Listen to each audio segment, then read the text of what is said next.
আসসালামু আলাইকুম। অন্যরকম পরশপাথরের গল্প। মোহাম্মদ তোহা আকবর। প্রিয় বন্ধুটা সেদিন বাসায় এসে বলছিল, তোর দিয়ে স্ট্যাটাসটা পড়লাম। আরে, যে আবুটার বদলে যাওয়ার গল্প লিখলি তার চেয়ে তোর বদলানোর গল্পটা তো আরও বেশি আকর্ষণীয় ছিল। বিশ্ববিদ্যালয়ের প্রথম 2 বছর তুই কি ছিলি, আর শেষ 2 বছরে এসে তুই কি হলি সেটা শেয়ার কর। আমার ইতস্তত লাগে বলতে, এই যে একান্তই নিজের সাথে করা একটা যুদ্ধ। একা একা ভুল পথে, ভুল গলিতে হন্যে হয়ে হেঁটে বেড়ানো আর বারবার হোঁচট খাওয়ার গল্প বলতে কার বা ভালো লাগে। ভুলে ভরা নষ্ট অতীত তো বহু আগেই ছুঁড়ে ফেলেছি। পুনরায় তা খুঁড়ে বের করে পরিবেশ দুর্গন্ধ করার বা কী দরকার। পরে ভাবলাম, এই অতীতই তো আমার শক্তি, আমার এগিয়ে চলার সাহস আর প্রেরণা।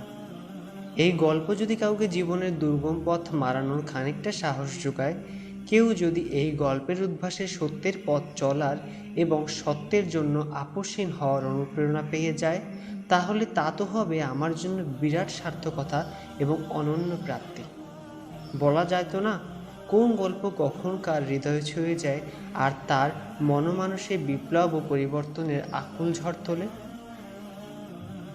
সেই ছোটবেলা থেকেই আমার অবারিত বই গলাৎকরণের অভ্যাস। সবাই মাঠে খেলতো, পর্দায় খেলা দেখতো, আর আমি নিশ্চুপ বইয়ের পর বই গলাৎকরণ করতাম। এমন কোনো বই ছিল না যা আমি পড়তাম না। ইন্টার পাস করার পর হুমায়ুন আজাদের আমার অবিশ্বাস বইটি গেলার পর পেটে খুব গ্যাস ফর্ম করে। খুব পানি খেয়ে রেস্ট নিয়ে পেটের গ্যাস দূর হলো, কিন্তু মাথায় ঠিক ঠিক গ্যাস ধরে গেল। স্রষ্টা কি আদৌ আছেন, নাকি সব মানুষের বানানো গালগপ্প? ধর্মটর্ম কি আসলেও বানানো কিছু হাস্যকর রিচুয়ালস না? সমাজের গড়ে তোলা সংকারভেত মন বলে ওঠে, না না, বাদ দাও তো ওসব ফালতু কথা, ওসব ভাবতে নেই। যুক্তি বলে, না না তো করছো, ভিত্তি আছে এই বিশ্বাসের। ভীতু কাপুরুষতাকার। মেজাজ খাট্টা হয়ে গেল। কি করা যায়, কি করা যায়, পারে তো খালি একটাই কাজ, পড়া। তো শুরু হয়ে গেল আর কি। পড়তে পড়তে আরজালি মাতুব্বর থেকে বার্ট্রান্ড রাসেল, কোরআনের অনুবাদ থেকে শুরু করে বেদ, গীতা, বাইবেল কিচ্ছু বাদ থাকলো না। একটাই লক্ষ্য, যেটা সত্যি সেটাকে খুঁজে বের করব, শুধু সেটাই মানব। সত্যের সাথে কোনো আপোষ চলবে না, চলতে পারে না। ধর্মগ্রন্থগুলোর অনুবাদ পড়ে নিজেকে প্রশ্ন করলাম, তাহলে এতদিন সব ফালতু বিশ্বাস মেনে এসেছি? হায় হায়, বন্ধ করো এসব। কেন মিলাদ পড়ো, নামাজ পড়ো কেন, মাজারে যাও কেন? মুসলিমই যদি হয়ে থাকো তাহলে 5 ওয়াক্ত নামাজ কেন পড়ো না? নিজেকে মুসলিম বলো কি বুঝে? দেবদেবীর পূজা করছো ভালো কথা, জেনে বুঝে করছো তো? ঘরে বাইরে বন্ধু সহপাঠী ঈদ পূজায় সবখানে সবাইকে চালিয়ে মারতাম। কেউ কিচ্ছু জানতো না, উত্তর দিতেই পারতো না কেউ। সবাই হই হই করে উঠতো, মাইরে হালামো, কাইটালামো, শোরগোল তুলে।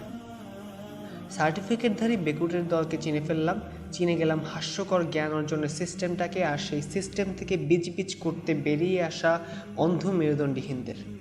অন্ধবিশ্বাস আর বিনোদনের নেশায় বুঁদ হয়ে থাকা একটা ক্ষয়িষ্ণু সমাজ আবিষ্কার করে অনেক দিন হতাশায় ভুগেছি আর তামাক পুড়ে ছাই করেছি। হতাশা ধীরে ধীরে ঘৃণাতে পরিণত হলো, আর ঘৃণা ক্রমশ বেড়ে সৃষ্টি হলো অহংবোধ। খুব পড়তাম আর যাকে যেখানে পেতাম একদম ধুয়ে দিতাম। ভার্সিটির স্টুডেন্ট হলে তো কথাই নেই, চূড়ান্ত ওয়াশ দিয়ে দিতাম। মিয়া, ভার্সিটিতে পড়ো, নামাজ পড়ো, পূজা করো, কেন করছো, কী করছো? না বুঝে সব করবা, অজ্ঞতা নিয়ে রাত দিন চলবা, আর সমাজে গিয়ে ভাব নিবা যে খুব শিক্ষিত হয়ে গেছি। তা হবে না। অসহ্য লাগতো এই সমাজ ব্যবস্থা আর মানুষের অবিরাম ভণ্ডামি, এখনও লাগে। এভাবে অনার্স 2য় বর্ষের পরীক্ষাও পার হয়ে গেল। পড়া কিন্তু থামেনি, সাথে যুক্ত হয়েছে ইন্টারনেট কানেকশন। ধুমিয়ে চলছে ডকুমেন্টারি দেখা। এর মাঝেই একদিন এথিজম ভার্সেস থিইজম নিয়ে একটা লেকচার দেখা হয়ে গেল। খ্রিস্টান প্রফেসর এত সুন্দর করে লজিক দিয়ে সব কিছু বোঝালেন যে নড়ে চড়ে বসলাম। ভাবনার নিস্তরঙ্গ পুকুরে অনেকদিন পর তীব্র ঢিলের আঘাত। এইবার নিরপেক্ষ মন নিয়েই থিইজমের লজিকের পেছনে লাগলাম। এর সাথে একাডেমিক স্টাডি বিবর্তনবাদ নিয়ে ভুল ধারণাগুলো দরজায় প্রচণ্ড আঘাত করতে সাহায্য করেছিল। সংশয়বাদী মন বারবার বলে উঠতে চাইল, স্রষ্টা কি সত্যিই আছেন তাহলে? আর অহংকারী মন বারবার তার টুটি চেপে ধরছিল। কি যে কষ্ট এই নিরপেক্ষভাবে চিন্তা করা, কি যে যন্ত্রণা এই একা একা মনস্তাত্ত্বিক লড়াই চালিয়ে যাওয়া। কেউ পাশে নেই, কেউ না। বারবার শুধু অহংকারী মন বলে, ধর্ম ভুল, স্রষ্টা ভুল, এবং চিৎকার করে ওঠে, শোনো, তুমি যা জানো তাই ঠিক, আরও ভালো করে এথিজম নিয়ে স্টাডি করো, করতেই থাকো। এইসব সংস্কার ফালতু সংস্কার। দিনরাত মাথায় খালি আর্গুমেন্ট আর কাউন্টার আর্গুমেন্ট করতো। স্রষ্টা যে নেই সেটাই বা কনফার্ম করি কি দিয়ে? বিজ্ঞানীরা কি বলেন? ম্যাক্রো এভলিউশনিস্টরা তো এই ব্যাপারে কিছু অপরিমিত ধারণা কপচিয়ে উশৃঙ্খলদেরকে উস্কে দেন। অথচ এই থিওরিগুলোর থিওরিই শুধু হাতে কলমে কাজ করে অবজারভেশন রেখে রেজাল্ট পাওয়ার জায়গা এটা না। বাকি থাকলো দর্শন, শুধু ভাবনা দিয়ে চিন্তা পরীক্ষা অর্থাৎ থট এক্সপেরিমেন্ট করে যে কত অসাধারণ জিনিস বের হয়ে আসে তা সবাই জানে। আর বিজ্ঞানের শুরুটাও কিন্তু সেই দর্শন থেকেই। তারপর আমার শুরু হলো দর্শন যুদ্ধ। পড়তে পড়তে একটা উপলব্ধি শুরু হলো, আমি আসলে কিছুই জানি না, কিচ্ছু জানি না। অহংবোধের পাহাড় ভেঙে গুরু গুরু হয়ে গেল। দর্শন, যুক্তি আর কমন সেন্সের যুদ্ধে নাস্তিক্যবাদী হার মানল। আমরা কোনো কিছু দেখে ভালোভাবে পর্যবেক্ষণ করে বারবার দেখে তারপর একটা সিদ্ধান্তে যখন আসি তখন সেটাকে বৈজ্ঞানিক পর্যবেক্ষণ বলি। এক্ষেত্রে আমরা আমাদের কমন সেন্স আর ইন্দ্রিয়লব্ধ জ্ঞানকেই কাজে লাগাই। ধরুন আপনাকে আমার অ্যান্ড্রয়েড ফোনটা দেখালাম, তারপর বললাম আমার অ্যান্ড্রয়েডটা সৌদি আরবের মরুভূমিতে কুড়িয়ে পেয়েছি। এত বালি আর এত তেল, এত এত মিলিয়ন বছরে ঝড়ো হাওয়া, জলে, তাপে আর শৈত্যে, তারপর বজ্রের ধমধমাদম আঘাতে প্রথমে ধীরে ধীরে সিলিকন এবং প্লাস্টিক, তারপর আরও মিলিয়ন মিলিয়ন বছরে অন্যান্য পার্টস, ব্যাটারি ইত্যাদিতে বিবর্তিত হতে হতে হতে আজকের এই টাচ স্ক্রিন অ্যান্ড্রয়েড ফোনে বিবর্তিত হয়েছে। স্যামসাং লেখাটা যে খোদাই করা দেখছেন না, সেটাও কিন্তু এভাবে এসেছে ভাই। বিশ্বাস করেন ভাই, আপনার দুটি পায়ে পড়ি ভাই, প্লিজ বিশ্বাস করুন। আপনি বিশ্বাস করবেন না, কিন্তু কেন? কেন করবেন না? কারণ আপনার এতদিনের পর্যবেক্ষণ বলে এটা পুরোপুরি অসম্ভব। তাই একটা জড় পদার্থ থেকে আর একটা জড় পদার্থ এভাবে তৈরি হওয়ার দাবিকে আপনি অসম্ভব বলছেন। যুক্তিসঙ্গত প্রমাণ চাইছেন আমার দাবি। ভালো ভালো, গুড, আপনি এই তো যুক্তিবাদী বোন। যেখানে একটা জড় তথা বালি, তেল ইত্যাদি থেকে আর একটা জড়ই যেমন মোবাইল ফোন তৈরি হতে পারে না, অসম্ভব, সেখানে জড় পদার্থ থেকে একটা কোষের মতো অসাধারণ সাজানো গোছানো আবার পুনঃ উৎপাদনক্ষম জৈবিক একটা যন্ত্র নিজে নিজে এমনি এমনি কীভাবে তৈরি হতে পারে? এটি সম্ভব? আপনি বুদ্ধিমান হলে অলরেডি দুই দিকে মাথা নেড়ে না না বলছেন, আর অন্ধবিতার্কিক হলে উল্টো যুক্তি হাতড়ানোর চেষ্টা করছেন। প্রিয় অন্ধবিতার্কিক, আপনি আপনার অন্ধকূপে হাতড়াতে থাকুন যতদিন পর্যন্ত সুখ পান। নিজে যা জানেন ভাব নিয়ে তাকেই শুধু সত্য বলে মেনে যান গলার জোরে এবং অহংবোধে।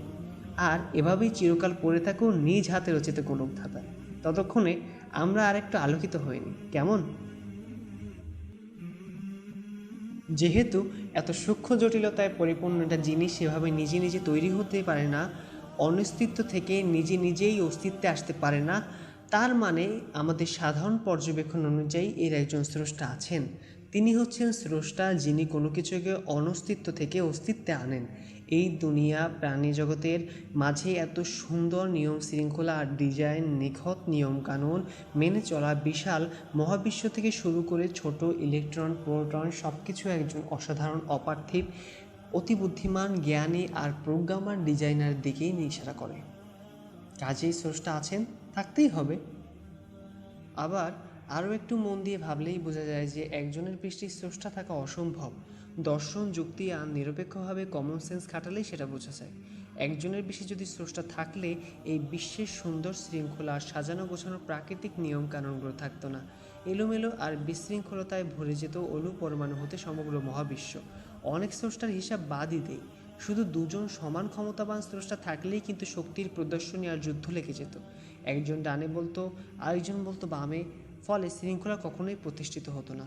টেনিস বল 3 বার অভিকর্ষের কারণে নিচে পড়তো, তো পরের বার 2 বার উপরে উঠে যেত, পরক্ষণেই আবার ডানে কিংবা বামে ছুট দিত। কিন্তু তা তো হচ্ছে না। সব কিছুই কি সুন্দর নিয়ম কানুন আর শৃঙ্খলা মেনে চলছে। সৃষ্টি অর্থাৎ যা কিছু অনস্তিত্ব হতে অস্তিত্বে এসেছে এমন কিছুর সাথে তার কোনো মিল নেই। সৃষ্টির কোনো গুণাবলী হুবহু তার মাঝে নেই, থাকতে পারে না।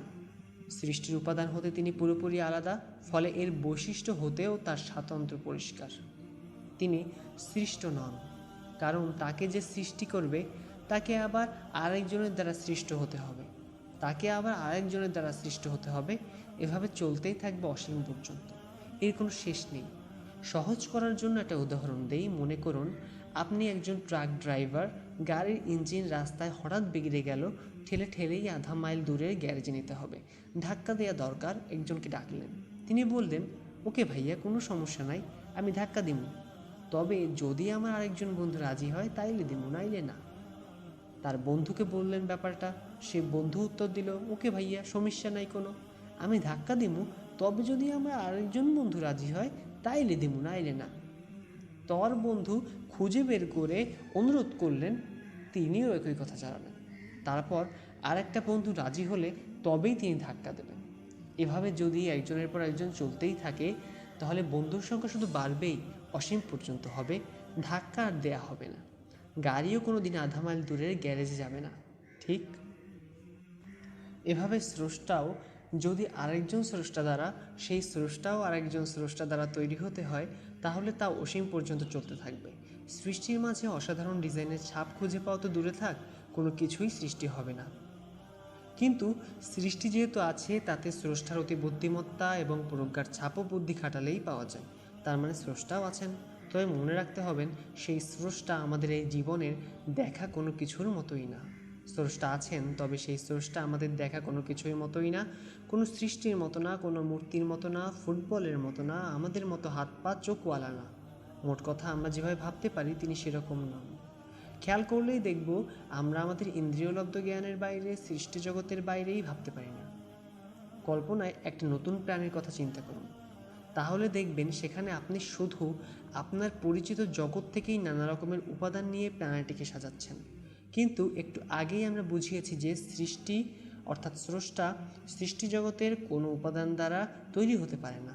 ফলে সৃষ্টি জগতের উপাদানগুলোর সকল বৈশিষ্ট্য হতে হবে তিনি পুরোপুরি স্বতন্ত্র।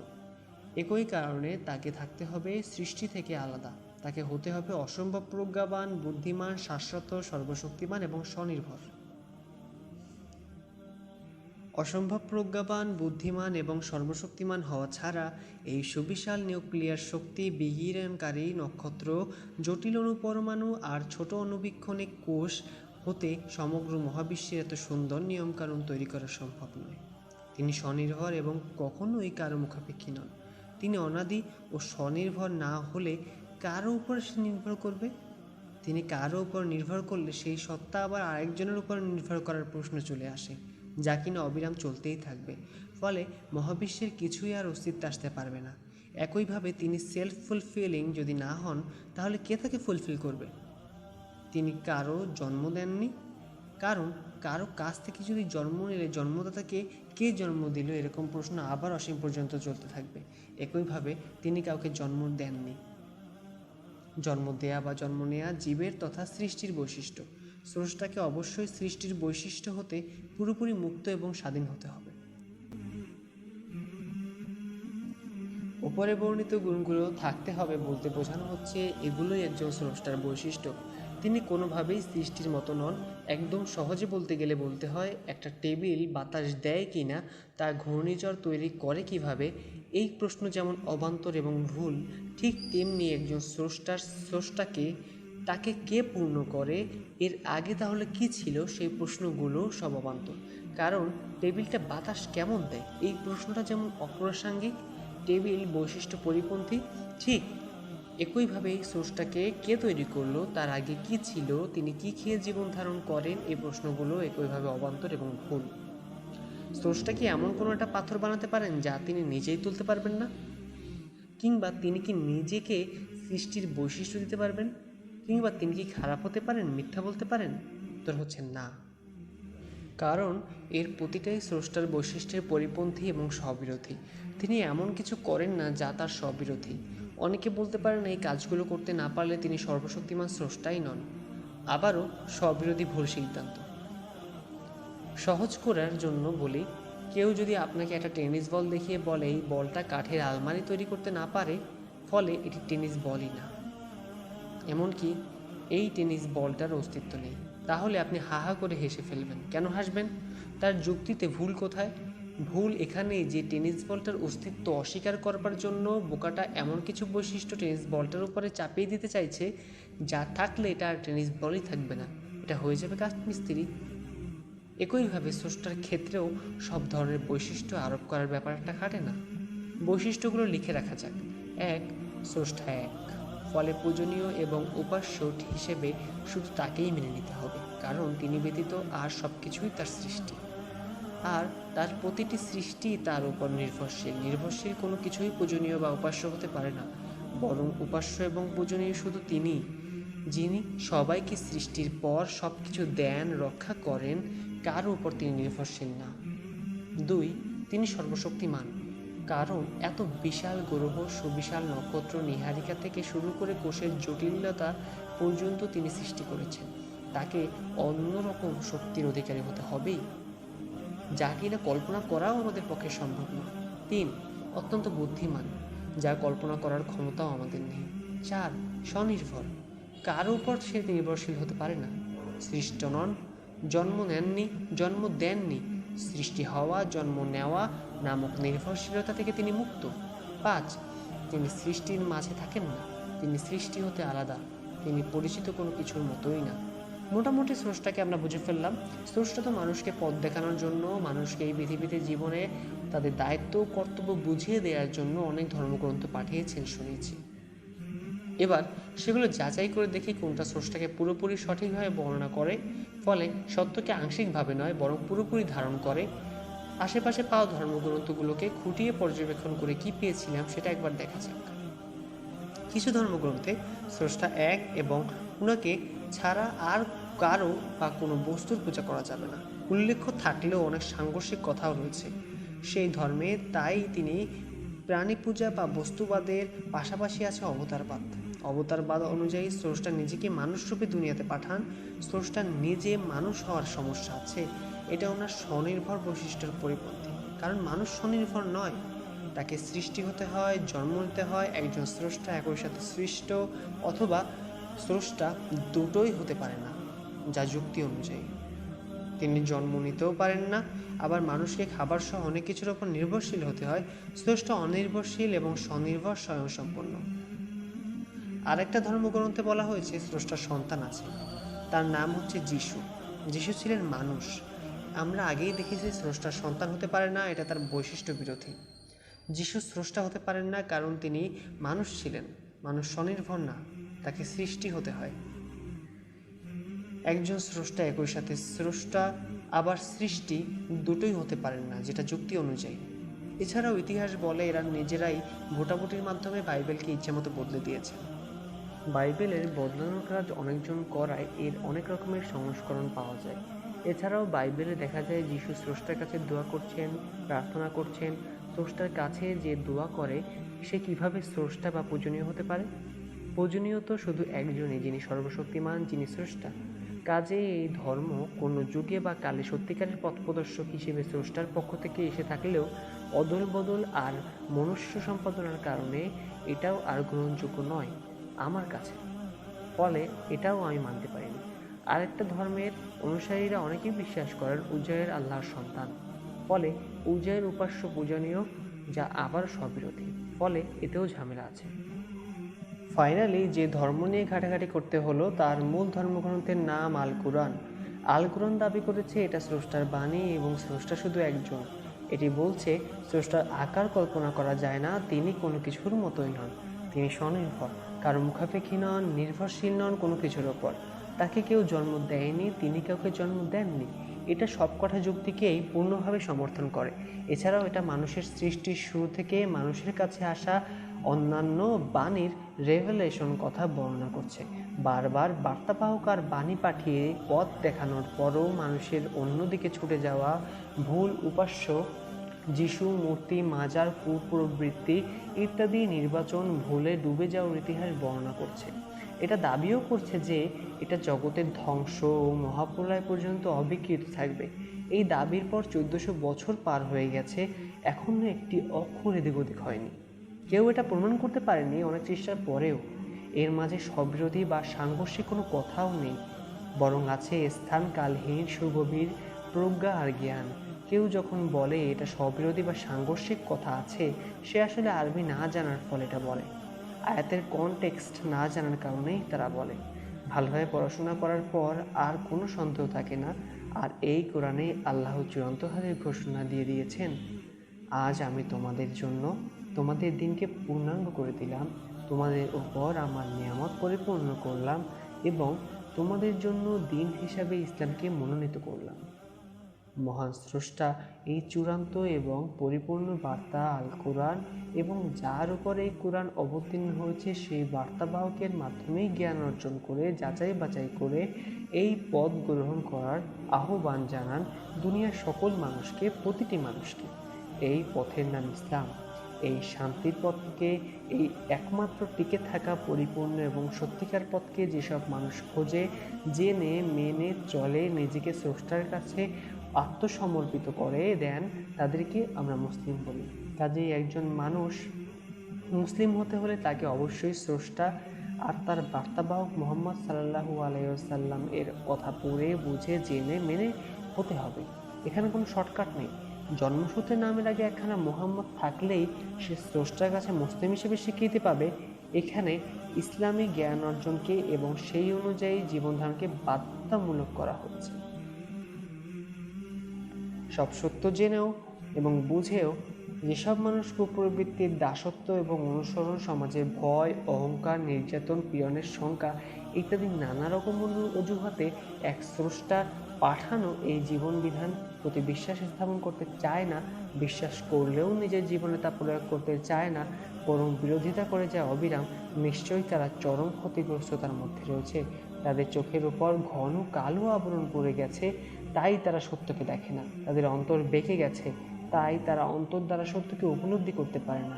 আর সত্যের বাণী কখনোই তাদের কর্ণকুহর ভেদ করে ভেতরে পৌঁছে না। হাঁটতে হাঁটতে জানলাম কোরআন নিজেই একটা মিরাকল। শেষ দিন পর্যন্ত মানুষের এগিয়ে যাওয়ার সাথে সাথে মিরাকল আবিষ্কৃত হতেই থাকবে। এর সবচাইতে বড় অসাধারণত্ব হচ্ছে এর অলৌকিক ভাষাশৈলী। আরবি না জানা থাকলে সত্যিকারের অলৌকিকত্ব বোঝা প্রায় অসম্ভব। সেই আরবি শেখার পথে আমার মাত্র যাত্রা শুরু করলাম। ইসলাম নামের সেই পরশ পাথরটি আমাকে বদলে দিচ্ছে, প্রতিদিনই বদলে দিচ্ছে একজন সোনালী মুসলিমের, সত্যিকার মুসলিম। এখন শুধু পথটা ধরে হেঁটে যাওয়ার চেষ্টা করতে থাকা এবং নিজেকে পূর্ণতার পৌঁছানোর চেষ্টা করতে থাকা, মানুষকে সত্যটা জানানোর চেষ্টা করতে থাকা। স্বাগতম স্রষ্টার নিজের দেখানো একমাত্র অস্তিত্বশীল স্বীকৃত সত্যের পথে।